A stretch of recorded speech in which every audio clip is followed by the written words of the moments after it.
ஜப்பான்ல இருக்கிற one of the main பிளேஸான ஒசாக்காக்கு போயிருந்தேன். அங்கே டூரிஸ்ட் பிளேசஸ்னு பார்க்கும்போது இந்த ஒமேதா ஸ்கை பில்டிங் சஜஸ்ட் ஆச்சு கூகுளில்.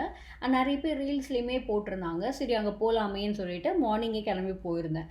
இந்த பில்டிங்லேருந்து அந்த பில்டிங்க்கு போகிற எஸ்கலேட்டர் வந்துட்டு கீழே எந்த சப்போர்ட்டும் இல்லாமல் அப்படியே அந்த இடத்துல போயிட்டு இருந்துச்சு. ஆனால் ஃபுல்லி கவர்டாக இருந்ததுனால எந்த பயமும் இல்லை. மேலே போனோடனே இங்கே நிறைய டெக்கார் மாதிரி வச்சுருந்தாங்க. எல்லாமே அந்த கேக் தான் வச்சுருந்தாங்க. ஆனால் ஒவ்வொரு டேபிளுமே வந்துட்டு ஒவ்வொரு கலர் காம்பினேஷனில் வச்சுருந்தாங்க. அது ரொம்ப க்ரியேட்டிவாக இருந்துச்சு. பார்க்கறதுக்குமே சூப்பராக இருந்தது. இந்த கலர் காம்பினேஷன் யூஸ் பண்ணியிருந்தது எல்லாமே நல்லா இருந்துச்சு.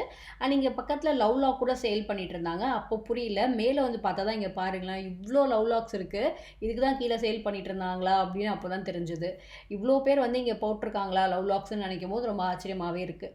அண்ட் அதை முடிச்சு மேலே போனோம் அப்படின்னா ஃபுல்லாக ஒரு கிளாஸ் ஏரியாக்குள்ளேருந்து வியூ காட்டியிருந்தாங்க. ஒசாக்கா சிட்டியே தெரிஞ்சுது. அதுக்கும் மேலே போனோம் அப்படின்னா ஃபுல்லாக ஓப்பன் பிளேஸ் தான்.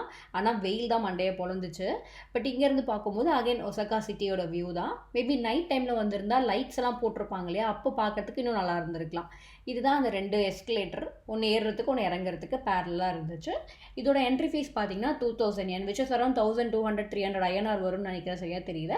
பட் அவ்வளோ ஒர்த்து கிடையாது இந்த பிளேஸ். இதுக்கு நம்ம வேறு ஏதாவது ஒரு பிளேஸில் நல்லாவே ஸ்பெண்ட் பண்ணியிருக்கலாம்.